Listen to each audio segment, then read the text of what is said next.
नमस्कार दोस्तों, स्वागत है आपका अनमोल कहानियाँ में। यहाँ हम लाते हैं सीख से भरी हुई कहानियाँ जो हमारे जीवन को नई दिशा देती हैं तथा हमें बेहतर इंसान बनने में मदद करती हैं। दोस्तों, हमारे प्राचीन ग्रंथ पंचतंत्र की कहानियाँ सिर्फ मनोरंजन के लिए ही नहीं थीं, बल्कि जीवन जीने की कला और कठिन परिस्थितियों से निपटने की सीख देने के लिए भी थीं।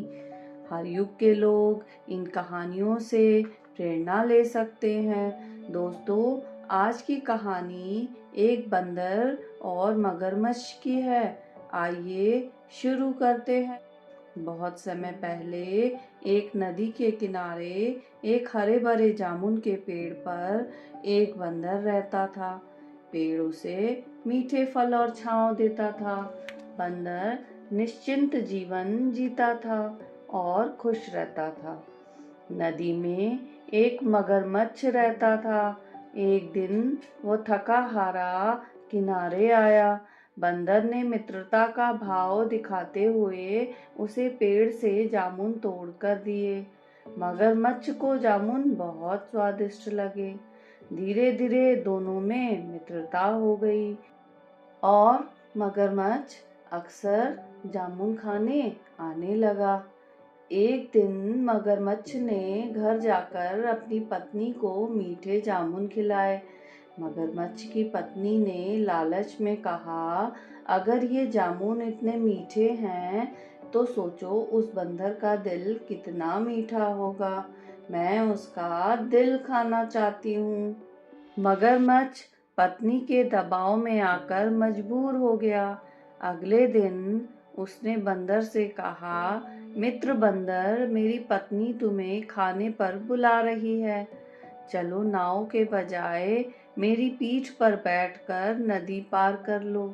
बंदर खुश होकर उसकी पीठ पर बैठ गया, लेकिन जब वे नदी के बीच पहुंचे तो मगरमच्छ बोला, मित्र, सच यह है कि मेरी पत्नी तुम्हारा दिल खाना चाहती है, इसलिए मैं तुम्हें मारने ले जा रहा हूँ। बंदर चौंका, लेकिन बिल्कुल भी घबराया नहीं। उसने तुरंत बुद्धि से काम लिया और कहा, अरे मित्र, काश तुमने पहले बताया होता। मेरा दिल तो मैं पेड़ पर ही छोड़ आया हूँ।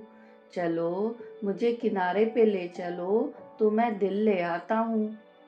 भोला मगरमच्छ उसकी बातों में आ गया और उसे वापस किनारे ले आया। बंदर तुरंत पेड़ पर चढ़ गया और ऊंचाई से बोला, अरे मूर्ख, दिल कहीं अलग रखा जाता है क्या? तुमने मित्रता में विश्वासघात किया है। अब हमारी दोस्ती यहीं खत्म होती है। मगरमच्छ शर्मिंदा होकर चुपचाप लौट गया। दोस्तों, इस कहानी से हमें ये सीख मिलती है कि संकट के समय घबराने के बजाय बुद्धिमानी से काम लेना चाहिए। सच्ची मित्रता निस्वार्थ होती है। स्वार्थ से भरी हुई दोस्ती कभी टिक नहीं सकती। युवाओं के लिए सबसे बड़ा संदेश ये है कि अगर दिमाग शांत और सोच सकारात्मक है तो मुश्किल से मुश्किल हालात से निकलना आसान है। प्यारे दोस्तों, आज की कहानी यहीं समाप्त होती है। आशा करती हूँ आप सभी को पसंद आएगी। अगर पसंद आई है तो लाइक करना नहीं भूलें। अपने सभी दोस्तों को शेयर करके चैनल को सब्सक्राइब करें। अब मैं विदा लेती हूँ। धन्यवाद।